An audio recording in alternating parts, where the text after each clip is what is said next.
ఈ రోజుకి రావణ్ని అరెస్ట్ చేసి 4 రోజులైంది. కేసు మీద కేసు, స్టేషన్ మీద స్టేషన్ తిప్పుతూనే ఉన్నారు. కోర్టు బెయిల్ ఇచ్చినా కూడా కావాలని తనని బయటకు రానివ్వకుండా అరెస్టుల మీద అరెస్టులు చేస్తున్నారు. పీఠాపురం నుండి సర్పవరంకి, సర్పవరం నుండి బందర్కి, బందర్ నుండి పాయకరావుపేట, అక్కడ నుండి నెక్స్ట్ ఏ స్టేషన్ అన్నది మరి అది పవన్ కళ్యాణ్కే తెలియాలి. పవన్ కళ్యాణ్ అనే మనిషి ఇంతకంటే ఎక్కువ దిగజారడనుకునే ప్రతిసారి దిగజారుతూనే ఉంటాడు. అంటే మరి ఆయనకి బీజేపీతో సావాసం చేసి నేను నాయకుడిని కాదు, నేను నియంతని అనే ఫీలింగ్ వచ్చిందేమో అనిపిస్తుంది నాకు. మిస్టర్ పవన్ కళ్యాణ్, మీరు విషయం గుర్తుపెట్టుకోవాలి. మీరు నియంత కాదు, ఇండియా డిక్టేటర్షిప్ లో లేదు, అండ్ మీరు దేవుడు కాదు. జస్ట్ 5 సంవత్సరాలు పవర్ లో ఉండే ఒక ప్రజా సేవకుడు అంతే. ప్రజలు ఓట్లు వేస్తే మీరు కుర్చీలో కూర్చున్నారు. కుర్చీలో కూర్చుండబెట్టిన ప్రజలు మిమ్మల్ని ప్రశ్నిస్తే కుదిరితే జవాబు చెప్పు, లేదు అంటే సైలెంట్ కొండు, ఇగ్నోర్ చేయి. ఆ స్క్రిప్ట్ రైటర్ రాసిచ్చింది ఏదో కెమెరా ముందుకు వచ్చి చదివి వెళ్ళు అంతే. అంతేగాని ప్రశ్నించిన వాళ్ళను జైల్లో వేస్తా, ప్రశ్న అనేది లేకుండా చేస్తా అనుకుంటే అది నీ పిచ్చితనం అవుతుంది అంతే. ఇంకా ప్రశ్న అంటే రావణ్ అని పాపం భ్రమలో ఉన్నాడు పవన్ కళ్యాణ్. ప్రశ్న అంటే రావణ్ కాదు మిస్టర్ పవన్ కళ్యాణ్. ప్రశ్న అంటే ప్రజలు, వాళ్ళకున్న క్వశ్చన్స్,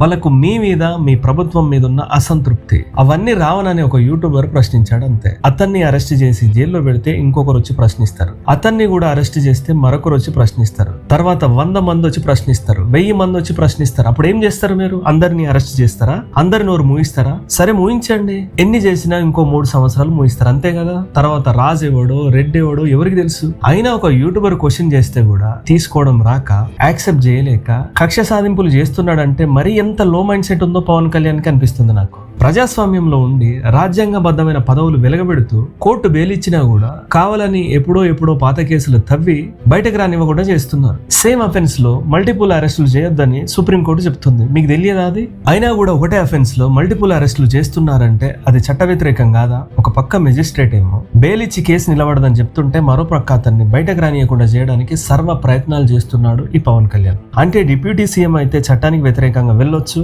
రాజ్యాంగానికి విరుద్ధంగా నడుచుకోవచ్చు, అన్నిటిని మించి పోలీసుల టైం, ఇటు మెజిస్ట్రేట్ టైం, ఇద్దరు టైం వేస్ట్ చేయొచ్చు. అంతేనా మిస్టర్ పవన్ కళ్యాణ్? దీనికోసమైనా జనాలు మీకు ఓట్లేసి గెలిపించింది? మనకు అమరావతి డెవలప్మెంట్ అవసరం లేదు, స్టీల్ ప్లాంట్ పట్టించుకోవాల్సిన అవసరం లేదు, రాష్ట్రాన్ని ముందుకు తీసుకెళ్లాల్సిన అవసరం లేదు, లాకప్ డెత్ జరిగినా మనకు అవసరం లేదు, కుల వివక్ష జరిగినా మనకు అవసరం లేదు. ప్రశ్న రావణ్ను జైల్లో పెట్టాలి, అదే పవన్ కళ్యాణ్ జీవిత లక్ష్యం లాగా అనిపిస్తుంది. అలా బిహేవ్ చేస్తున్నాడు. మరి అయినా రావణ్ ఏం చేశాడు? రేప్ చేశాడా? మర్డర్ చేశాడా? ఉగ్రవాదులకు ఏమైనా సహాయం చేశాడా? బాంబు బ్లాస్ట్లు ఏమైనా చేశాడా? లేదా అంతకంటే ఘోరమైన హీనమైన నేరం ఏమైనా చేశాడా? చెప్పండి. ప్రశ్నించాడు. వైజాగ్ స్టీల్ ప్లాంట్ లో యాక్సిడెంట్ జరిగితే ప్రశ్నించాడు. పోలీస్ లాకప్ లో ఒక మర్డర్ జరిగితే ప్రశ్నించాడు. 2 సంవత్సరాలలో కూటమి ప్రభుత్వం ఏం వెలగబెట్టిందని ప్రశ్నించాడు. రఘురామరాజు ఆకువీడిలో దళితుల మీద పడి ఏడుస్తుంటే దళితుల తరపున ప్రశ్నించాడు. సుగాలి ప్రీతి తల్లికి న్యాయం చేస్తానని వాడుకొని వదిలేసిన ఒక రాజకీయ నాయకుని ప్రశ్నించాడు. పవన్ కళ్యాణ్ సొంత నియోజకవర్గంలో స్కూల్ పిల్లల మీద జరిగిన కుల వివక్షను ప్రశ్నించాడు. పిఠాపురంలో దళితులను వెలివేస్తే ప్రశ్నించాడు. బండ్లమూడిలో కుల వివక్ష గురించి మాట్లాడాడు, ప్రశ్నించాడు. ఆంధ్రలో లిక్కర్ మాఫియా గురించి మాట్లాడాడు, ప్రశ్నించాడు. మత విద్వేషాల గురించి ప్రశ్నించాడు, కుల వివక్ష గురించి ప్రశ్నించాడు. అంతెందుకు, పవన్ కళ్యాణ్ గురించి ఎవడో పాస్టర్ అడ్డగోలుగా వాగితే దాన్ని కూడా ప్రశ్నించాడు. పవన్ కళ్యాణ్ పెళ్లిల గురించి జగన్ మాట్లాడినప్పుడు నీకేం నొప్పి వచ్చిందని జగన్ కూడా ప్రశ్నించాడు. మతాల మధ్యలో చిచ్చిపెట్టే రాధా మనోహర్ దాస్ అనే సంఘ విద్రోహ శక్తి గురించి అయితే భయంకరంగా బ్యాటింగ్ చేశాడు. రావణ్ ఇంతకు ముందు ఏం మాట్లాడాడు, ఎవరిని క్వశ్చన్ చేశాడు, ఎలాంటి లాంగ్వేజ్ మాట్లాడాడు, ఇవన్నీ కాదు కానీ రావణ్ మీద కేసు అనే స్పీచ్ గురించి మాట్లాడుకుందాం. ఎందుకంటే కేసు పెట్టింది కూడా ఆ స్పీచ్ గురించి కాబట్టి అసలు ఏం మాట్లాడాడు, మనోభావాలు ఎక్కడెక్కడ దెబ్బతిన్నాయి చూద్దాం. ఫస్ట్ సిబిఐని గురించి మాట్లాడాడు. దళితుల మీద జరుగుతున్న దాడుల గురించి సీఎం గా పట్టించుకున్నందుకు చంద్రబాబు నాయుడు గారు అంటూ క్వశ్చన్ చేశాడు. సిబిఐని గురించి అయితే ఒక లైన్ కూడా క్రాస్ చేయలేదు, అబ్యూజ్ చేయలేదు. కళ్ళకి పచ్చ కామెరలు ఏమైనా వచ్చినాయంటూ గట్టిగా అడిగాడు. ఈ రోజు ఒక దాష్టికంగా అతను ప్రవర్తిస్తున్నాడంటే నారా చంద్రబాబు నాయుడు గారు మీ కళ్ళకి పచ్చ కామెరలు పట్టినయా? రాధా మనోహర్ దాస్ గురించి అయితే ఇంకా చెప్పనవసరం లేదు. వాడి గురించి ఎంత దిక్కున తక్కువ అనిపిస్తుంది నాకు. రే రాధా మనోహర్ దాస్ కొడక్క దొరుకుతావు, నువ్వు మతాల మధ్యలో చిచ్చు పడుతున్నావు, ప్రభుత్వాలు మారతాయి కొడక్క. నీ బట్టలు పదీసి రోడ్డు మీద తొక్కి నారదీస్తామని పవన్ కళ్యాణ్ చెప్తాడు కదా, అలాగే తొక్కి నారదీస్తారు కొడక. ఎందుకంటే మతాల మధ్యలో చిచ్చుపెట్టి సంఘ విద్రోహ శక్తుల గురించి నార్మల్ గా కూడా మనం తిట్టుకుంటాం. అలాంటిది పొద్దున్న లేస్తే ఇతర మతాల మీద వాడు ఏడ్చేవాడిని కూడా వాడు అనాలి కదా. మామూలుగా అయితే బ్రతుకు తెరువు కోసం చాలా మంది చాలా పనులు చేసుకుంటారు. అలా రాధా మనోహర్ దాస్ కూడా మతాల మధ్యలో చిచ్చులు పెట్టి బ్రతుకు తెరువు కోసం బతుకుతున్నాడు అంతే. ఆయన స్వామి మాకు మా ధర్మరక్షకుడు అని మీరు అనుకుంటే అది మీ కర్మ. ఇతర మతాలను కించపరచడం ధర్మరక్షణ అవ్వదు. అది ఎవడు చేసినా తప్పే. రాధా మనోహర్ చేసిన తప్పే, ముల్లాలు చేసిన తప్పే, పాస్టర్లు చేసిన తప్పే. అలాంటి వాళ్ళ ట్రాప్ లో పడి వాళ్ళ మాటలు విని ఇతర మతాలను ద్వేషించే స్టేజ్ లో మీరున్నారు అంతే. మీ కర్మ. ఇంకా నెక్స్ట్ రావణ అభిమాన నటుడు ఉప ముఖ్యమంత్రి శ్రీ కొనిదెల పవన్ కళ్యాణ్ గురించి మాట్లాడాడు. పవన్ కళ్యాణ్ నా భాషని కొద్దిగా మన్నించాలి. ఎందుకంటే ఈ భాషని నేను నేర్చుకుంది పవన్ కళ్యాణ్ దగ్గర నుంచే. చెప్పు తీసుకొని కొడతా కొడకల్లారా. మతాల మధ్యలో చిచ్చు పెడితే చెప్పు తీసుకొని అటు ఇటు తిప్పి మార్చి కొడతాం కొడకల్లారా. ఇది నేనల్లా, పవన్ కళ్యాణ్ అన్నాడు. పవన్ కళ్యాణ్ వాడిన భాష, పవన్ కళ్యాణ్ వాడిన పదాలు సేమ్ టు సేమ్ వాడాడు. అదే ఆవేశం, అదే అగ్రెషన్, అదే డైలాగ్ డెలివరీ డిట్టో దింపాడు. చెప్పు తీసుకొడతాను ఒక్కొక్క వైసీపీ నా కొడుకుని చెప్తాను. పగిలిపోయేలా, దవడ వాసిపోయేలా చెప్పు పెట్టి కొడతాను కొడకల్లారా. ఒక్కొక్కడికి చెప్పు తీసుకొని పళ్ళు రాళ్ళ కొడతాను కొడకల్లారా. ఒక్కొక్కడికి చెప్తున్నాను. అరే ఎదవల్లారా, సన్నాసుల్లారా, సవటల్లారా, దద్దమ్మల్లారా. నా భాషని కొద్దిగా మన్నించాలి. ఎందుకంటే ఈ భాషని నేను నేర్చుకుంది పవన్ కళ్యాణ్ దగ్గర నుంచే. చెప్పు తీసుకొని కొడతా కొడకల్లారా. మతాల మధ్యలో చిచ్చు పెడితే చెప్పు తీసుకొని అటు ఇటు తిప్పి మార్చి కొడతాం కొడకల్లారా. ఇది నేనల్లా, పవన్ కళ్యాణ్. చూసారుగా, పవన్ కళ్యాణ్ భాషకు ప్రశ్నారావణ్ భాషకు తేడా ఏం లేదు. ప్రశ్నారావణ్ భాష ఎలా ఉంది అనేది పక్కన పెడితే అతని భాష మీద చట్టానికి ఏం ఇబ్బంది లేదు. అందుకే బెయిల్ ఇచ్చింది. చట్టానికి ఇబ్బంది లేనప్పుడు మనకెందుకు చెప్పండి. అయినా పవన్ కళ్యాణ్ అవే మాటలు మాట్లాడినప్పుడు ఎవరికి ఏం ఇబ్బంది రాలేదు. మరి ప్రశ్నారావణ్ అవే మాటలు మాట్లాడితే అదే భాష మాట్లాడినప్పుడు తెగ ఫీల్ అవుతున్నారు. పవన్ కళ్యాణ్ రైట్ అయితే ప్రశ్నారావణ్ కూడా రైటే కదా. పవన్ కళ్యాణ్ రాంగ్ అయితే ప్రశ్నారావణ్ కూడా రాంగే. ఆ భాష వాడినందుకు ప్రశ్నారావణ్ జైల్లో ఉంచితే మరి అంతకంటే ముందే అవే మాటలను మాట్లాడిన పవన్ కళ్యాణ్ ఎందుకు జైల్లో పెట్టలేదు? ముందు స్టార్ట్ చేసింది పవన్ కళ్యాణే కదా. నువ్వు ఒక పార్టీ పెట్టి వేల కొద్ది కార్యకర్తలను పెట్టుకొని నువ్వే ఇంత చండాలంగా మాట్లాడితే నీ అడుగుజాడల్లో నడిచే కార్యకర్తలు, నిన్ను ఫాలో అయ్యే ఫ్యాన్స్ ఇదే భాషలో మాట్లాడతారు కదా. ఇంతకన్నా చండాలంగా మాట్లాడుతున్నారు. ఇంకా అరే, నేను ఒక స్టేట్కి ఉప ముఖ్యమంత్రిని, ఒక ప్రజా ప్రతినిధిని. అలాంటిది నేను మాట్లాడే మాట ఎంత జాగ్రత్తగా మాట్లాడాలి అనే ఇంగితం కూడా లేకపోతే ఎలా? ఎమ్మెల్యే అవ్వకముందు తాట తీయడమే, ఎమ్మెల్యే అయ్యాక కూడా తాట తీయడమే. ఈ రోజు వాళ్ళు అధికారంలో లేకపోయినా still they are creating such belief that rowdyism will rule, criminality will rule. నేను మీకు ఇదే చెప్తున్నాను. ఈ గుండాలందరూ కూడా తొక్కి నార తీస్తాను. ఒక్కొక్కడికి తాట తీయడానికే పవర్లోకి వచ్చినట్టుంది. చెప్పులు చూపించడం, తొక్కి పెట్టి నరాలు తీయడం. మళ్ళీ ఆయన ఫ్రీడమ్ ఆఫ్ స్పీచ్ గురించి మాట్లాడుతున్నాడు. రీసెంట్ గా ఫ్రీడమ్ ఆఫ్ స్పీచ్ గురించి అయితే ఒక 20 నిమిషాలు స్క్రిప్ట్ చదివాడు కదా. స్క్రిప్ట్ చాలా బాగుంది. మిస్టర్ పవన్ కళ్యాణ్ ఎవరు రాశారో గానీ చాలా బాగా రాశారు. అండ్ మీరు కూడా చాలా బాగా చదివారు. Very nice. ఇప్పుడు ఆయన ఫ్రీడమ్ ఆఫ్ స్పీచ్ గురించి మాట్లాడిన కొన్ని పాయింట్స్, దాని గురించి కౌంటర్ చేసి ఆయన పాత వీడియోస్ అన్ని కలిపి మీకు చూపిస్తాను. తర్వాత మనం మాట్లాడుకుందాం. మమ్మల్ని ప్రశ్నించండి, విమర్శించండి, మీ అభిప్రాయాన్ని చెప్పండి, కానీ గౌరవంతో చెప్పండి, బాధ్యతతో చెప్పండి, చట్టాన్ని గౌరవిస్తూ చెప్పండి. అప్పుడే మన ప్రజాస్వామ్యం మరింత బలపడుతుంది. కొడకల్లారా నా భాష తెలుస్తారా మీకు? కొడకల్లారా నా భాష తెలుస్తారా మీకు? చెప్పు అటు తిప్పి పగిలిపోయేలా, దవడ వాసిపోయేలా తమాషాలుగా ఉందా కొడకల్లారా? గౌరవంతో చెప్పండి, బాధ్యతతో చెప్పండి. చెప్పు తీసుకొని పళ్ళు రాళ్ళ కొడతాను కొడకల్లారా. ఒక్కొక్కడికి చెప్తున్నాను. ఫ్రీడమ్ ఆఫ్ స్పీచ్ అంటే ఫ్రీడమ్ టు అబ్యూస్ కాదు. టిక్కర్ రేగితే నాకు ముఖ్యమంత్రి వాళ్ళ అమ్మమ్మ కూడా ఎవరు గుర్తురాడు. నాకు డెత్ థ్రెట్స్ ఇవ్వడం, వంట చేత్తో వస్తాం, మెడ పిసికి తొక్కి కింద నొక్కేస్తాం కొడకల్లా. ఆధారాలు లేకుండా ఆరోపణలు చేయడం. వాలంటీర్స్ గురించి మాట్లాడితే ఏమని చెప్పారు? అందరూ తిట్టారు కదా నన్ను. పైచీలకు 30,000 మంది పైచీలకు ఆడపిల్లలు అదృశ్యం అయిపోయారు ఆంధ్రప్రదేశ్ నుంచి. మహిళలను టార్గెట్ చేయడం. డైమండ్ రాణి ఆ రోజా కూడా మాట్లాడదు. వాళ్ళు కూడా నువ్వు కూడానా? ఒక వ్యక్తి గౌరవాన్ని దెబ్బతీయడం.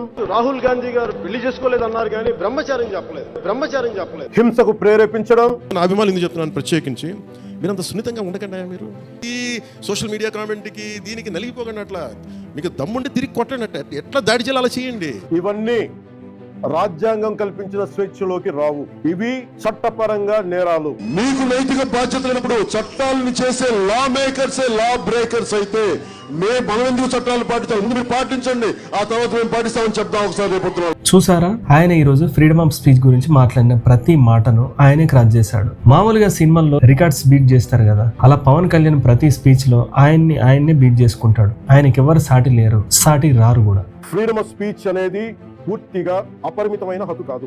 దానికి కొన్ని పరిమితులు ఉన్నాయి. ఒకరి హక్కులను మరొకరు ఉల్లంఘించే స్థాయికి వెళ్ళినప్పుడు చట్టపరమైన పరిణామాలు తప్పవు.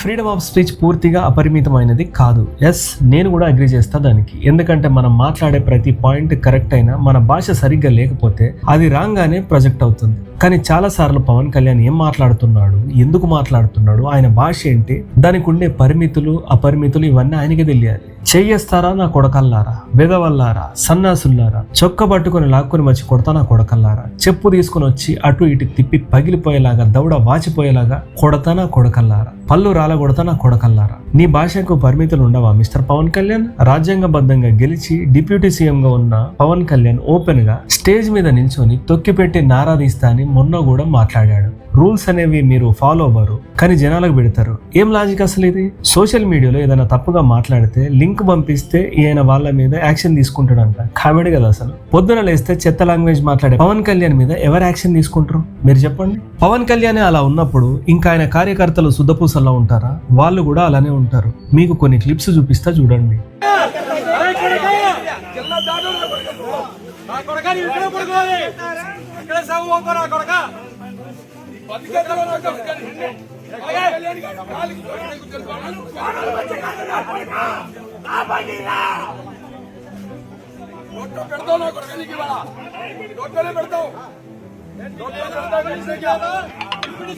రావణ్ ను అరెస్ట్ చేసిన స్టేషన్ ముందు జనసేన కార్యకర్తలు చేస్తున్న రచ్చ అది చూస్తున్నారు కదా. రావణ్ మీద దాడి చేయాలి, కొట్టాలి, చంపాలి అని తెగ ట్రై చేస్తున్నారు. పోలీస్ స్టేషన్ గోడలు దునుకుతున్నారు. ప్రజలకు జ్ఞానగూలికలు చెప్పే పవన్ కళ్యాణ్ కి ఈ జనసేన కార్యకర్తలు చేసే రచ్చ కనిపించట్లేదా? ప్రశ్న రావణ్ పవన్ కళ్యాణ్ ను తిట్టాడు అని మనోభావాలు దెబ్బతిన్న ఒక జనసేన కార్యకర్త కంప్లైంట్ చేశాడు. పోలీసులు ఆగమేఘాల మీద పిఠాపురం నుండి తెలంగాణ వచ్చి మరి అరెస్ట్ చేసి తీసుకువెళ్లారు. ఆల్రెడీ 4 రోజుల నుండి స్టేషన్లు తిప్పుతున్నారు. ఇప్పుడు రావణ్ మిస్టేక్ ఉంటే చట్టపరంగా అతనికి శిక్ష పడుతుంది. ప్రజాస్వామ్యంలో అయితే ఇలానే జరుగుతుంది. మరి జనసేన కార్యకర్తలకు చట్టం మీద నమ్మకం ఉందా లేదా? చట్టం మీద గౌరవం లేదా? ఇలా స్టేషన్ గోడలు దునికి మరి రావణ్ని కొట్టాలి, దాడి చేయాలి, వేసేయాలని ట్రై చేస్తున్నారు. మరి మీ కార్యకర్తల గురించి మాట్లాడవా మిస్టర్ పవన్ కళ్యాణ్? ఒక మనిషి మీద దాడి చేయడం చట్టరీత్యా నేరమైనప్పుడు మరి మీ జనసేన కార్యకర్తలు చేసే దాడి మీకు కనిపించట్లేదా? మీరు చూడట్లేదా? తమరెందుకు నోరు మూసుకొని ఉంటున్నారు? దీని మీద మాట్లాడరా మీరు? వీళ్ళకి పనిష్మెంట్స్ ఉండవా? ఇప్పుడు ప్రశ్న రావణ్ పవన్ కళ్యాణ్ ని ఏదో అన్నాడని ఊగిపోతూ గోడలు దూకుతున్న జన సైనికులందరినీ నేను కొన్ని క్వశ్చన్స్ అడుగుదాం అనుకుంటున్నా. దానికంటే ముందు కొన్ని పాత క్లిప్స్ మీకు చూపిస్తా. పవన్ కళ్యాణ్ నీకు దమ్ముందా? పవన్ కళ్యాణ్ 2 చెప్పులు చూపిస్తున్నా. నీకన్నా పెద్ద మగోడిగా అప్పుడు నేను 2 జాగ్రత్త, మక్కిలు ఇరిగిపోతాయి. వీళ్ళందరూ చెత్త అయితే పవన్ కళ్యాణ్ పరమ చెత్త అని సినిమా యాక్టర్ గా నాకు అర్థం కాదు. వాడు ఏం సినిమా యాక్టర్ అని వాడు సినిమానే చూడలేదు నేను. వాడు ఏం యాక్టర్ నాకు తెలియదు. వాడు నిన్న వరంగల్ తెలంగాణ గడ్డ మీద నిల్చొని అరే కేసీఆర్ నీ తాట తీస్తా అంటాడా? వీడా ఒక చిటికే కొడితే వాడు 1000 తుణుకలు అయితే నాకు కూడా అనుకుంటున్నాను. చూసారుగా, పేర్ని నానైతే చెప్పు చూపించి మాట్లాడాడు. కేఏ పాల్, కేసీఆర్, రోజా వీళ్ళంతా కూడా పవన్ కళ్యాణ్ ని బాగానే తిట్టారు. కేసీఆర్ అయితే చిటికెత్తే 1000 ముక్కలైతే నా కొడుక అని చెప్పిండు. మరి అప్పుడు మీ మనోభావాలు దెబ్బతినలేదా? వాళ్ళ మీద కేసులు ఎందుకు పెట్టలేదు? వాళ్ళని ఎందుకు అరెస్ట్ చేయలేదు? వాళ్ళని స్టేషన్లు ఎందుకు తిప్పలేదు? ఓహో, పొలిటీషియన్ జోల్కి మీరు వెళ్ళరా? వాళ్ళ మీద కేసులు పెట్టి లోపలేసేంత సీన్ మీకు లేదా? ఒక యూట్యూబర్ మీ పవన్ కళ్యాణ్ భాష మాట్లాడితే అతని మీద మాత్రం మీ మనోభావాలు దెబ్బతింటున్నాయి. ఒకసారి పేరుని నేను ఇంటి ముందు, రోజా ఇంటి ముందు, కేసీఆర్ ఇంటి ముందు, కేఏపాల్ ఇంటి ముందు వెళ్ళి ఇలానే రచ్చ చేయండి, గుడ్లు కొట్టండి. అప్పుడు నేను కూడా మీరు నిజమైన జన సైనికులని నమ్ముతాను. నమ్ముతా? చెయ్యరు. ఎందుకంటే మీరు అలా చేసిన నెక్స్ట్ మినిట్ మీ మీద పోలీస్ లాఠీ పడుతుంది. అది మీకు కూడా తెలుసు. అక్కడ పవన్ కళ్యాణ్ తిట్టినా మీ మనోభావాలు దెబ్బతినాయి, మీరు మర్చిపోతారు. పవన్ కళ్యాణ్ మీద నిజంగా మీకు ప్రేమ ఉంటే పవన్ కళ్యాణ్ తిట్టిన ప్రతి ఒక్కరి మీద కేసులు పెట్టండి. అంతేగాని ఏదో ఒక యూట్యూబర్ పట్టుకొని పవన్ కళ్యాణ్ అన్నాడని పవన్ కళ్యాణ్ లాగే ఊగడం కాదు. ప్రశ్న రావణ్తో పాటు మైరా మీడియా నడిపే కేవీఆర్ అనే జర్నలిస్ట్ ను కూడా అరెస్ట్ చేశారు. సో ఆయన అరెస్ట్ కి కారణం చూస్తే లోకేష్ రెడ్ బుక్ ని ఎర్రి బుక్ అన్నాడని ఒకటి, తర్వాత సిబిఎన్ గురించి గతంలో కూడా ఏదో అన్నాడంట. హాయ్ నమస్తే, వెల్కమ్ టు కేవీఆర్ టీవీ. నేను మీ కేవీ రెడ్డి. మన ఎర్రి బుక్ రాజ్యాంగం ఏపీలోనే కాకుండా దేశవ్యాప్తంగా అంత అధికారంలో ఉన్నోళ్ళు ఏం చెప్తే అది నడవాలి కదా. పైగా మనది ఎర్రి బుక్ రాజ్యాంగం కదా. మన బాబు గారు తెలంగాణ మీద ఏం పెత్తడం, అసలు తెలంగాణలో ఆయన ప్రమేయం ఏంది, ఆయన ప్రాధాన్యం ఏంది, ఆయన ప్రస్థానం ఏంది బొచ్చు కూడా లేదు. ఆయన్ని కూడా ఇంతకు ముందు ఒకసారి అరెస్ట్ చేశారు. ఆయన బయటకు వచ్చినాక తన మీద 3rd డిగ్రీ కూడా వాడారని చెప్పాడు. ఇప్పుడు మళ్ళీ అతని ఇంటి ముందు వచ్చి వాళ్ళ వైఫ్ మీద దౌర్జన్యం చేసి మరీ అతన్ని అరెస్ట్ చేశారు. నాకేమనిపిస్తుందంటే ఏపీ వాళ్ళకు నిజంగా భారత రాజ్యాంగం వర్తించదేమో అనిపిస్తుంది. ఎందుకంటే అటు ప్రశ్న రావణ్ణి కోర్టు చెప్తున్నా కూడా అరెస్ట్ మీద అరెస్టులు చేస్తున్నారు. ఇటు కేవీఆర్ ను కూడా 14 రోజులు రిమాండ్ కు పంపారు. బేసికల్లీ సిబిఎన్ కు, పీకే కు, లోకేష్ కు నేను ఒక ఐడియా ఇద్దామనుకుంటున్నా. మీరు ఒక జీవో తెచ్చుకోండి, మిమ్మల్ని ఎవరు క్వశ్చన్ చేయొద్దు, మీకు ఆ రైట్ లేదు. మా ముగ్గురు మీద చీమ కూడా వాలడానికి వీలు లేదు. మేము పవర్ లో ఉన్నన్ని రోజులు మీరు జర్నలిస్టులు నోరు మూసుకొని ఉండాలని రూల్స్ తీసుకురండి. అప్పుడు జర్నలిస్టులు మీ జోలికి రారు. అక్రమంగా కేసులు, అరెస్టులు అనేవి ఉండవు. మీకు చెడ్డ పేరు కూడా రాదు. మీకు క్వశ్చన్ చేయడం అంటే నచ్చదు కదా. అదే రూల్ తెచ్చుకుంటే మిమ్మల్ని ఎవరు క్వశ్చన్ చేయరు కదా. 5 సంవత్సరాలు మీ ఇష్టం వచ్చినట్టు పాలించుకొని వెళ్ళండి. ఎందుకంటే అనవసరంగా అరెస్టులు చేసి కక్ష సాధింపులు చేసి వాళ్ళతో పాటు వాళ్ళ ఫ్యామిలీలను ఇబ్బంది పెడుతున్నారు. తెచ్చేయండి, జీవో తెచ్చేయండి. బయటికి ప్రశ్న రావణ్ అరెస్ట్, కేవీఆర్ అరెస్ట్, ఇవన్నీ మనకు కనిపిస్తున్నాయి. కక్ష సాధింపు చేస్తున్నారని అర్థమవుతుంది. కానీ ఇంకో విషయం గమనించారా? ఏపీలో రీసెంట్ గా సిఐ నాగరాజ్ మీద 2 ఆరోపణలు వచ్చాయి. ఒకటి సాయి కృష్ణ లాకప్ డెత్, ఆ అబ్బాయిని అయితే కాల్చి బూడిది చేశారు పోలీస్ వాళ్ళే. మరొకటి క్రాంతి కుమార్ అనే అబ్బాయి సిఐ నాగరాజు కొట్టిన దెబ్బలు, చేసిన వేధింపులన్నీ వీడియోలో రికార్డ్ చేసి సిఐ నాగరాజు టార్చర్ తట్టుకోలేక ఆత్మహత్య చేసుకున్నాడు. 2 కేసుల్లో సిఐ నాగరాజు పేరుంది. కొడుకును పొడగొట్టుకొని ఆ తల్లిదండ్రులు మీడియా చుట్టూ, పోలీసుల చుట్టూ తిరుగుతున్నారు. 2 కేసుల్లో నిందితుడైన నాగరాజుకి సపోర్ట్ గా ర్యాలీలు, ధర్నాలు చేస్తున్నారు. సిఐ నాగరాజు నుండి డైవర్షన్ కోసం ప్రశ్న రావణ్ సీన్ క్రియేట్ చేశారంటున్నారు. అయి ఉండొచ్చు కూడా. ఏమైనా ఏపీలో మాత్రం వ్యవస్థలు, చట్టాలు, పోలీసులు రాజ్యాంగబద్ధంగా నడుచుకోవట్లేదు అనేది మాత్రం క్లియర్. కాకపోతే వాళ్ళు గుర్తుపెట్టుకోవాల్సింది ఏంటంటే పవర్ అనేది శాశ్వతం కాదు. పవర్ చేతిలో ఉంది అని ఇష్టం వచ్చినట్టు చేస్తే తర్వాత జరిగే వాటికి వాళ్ళే ఫౌండేషన్ వేసుకుంటున్నారు. లెట్స్ హోప్ ప్రశ్న రావణ్ అండ్ కేవీఆర్ త్వరలో రిలీజ్ అవ్వాలని నేను కోరుకుంటున్నాను.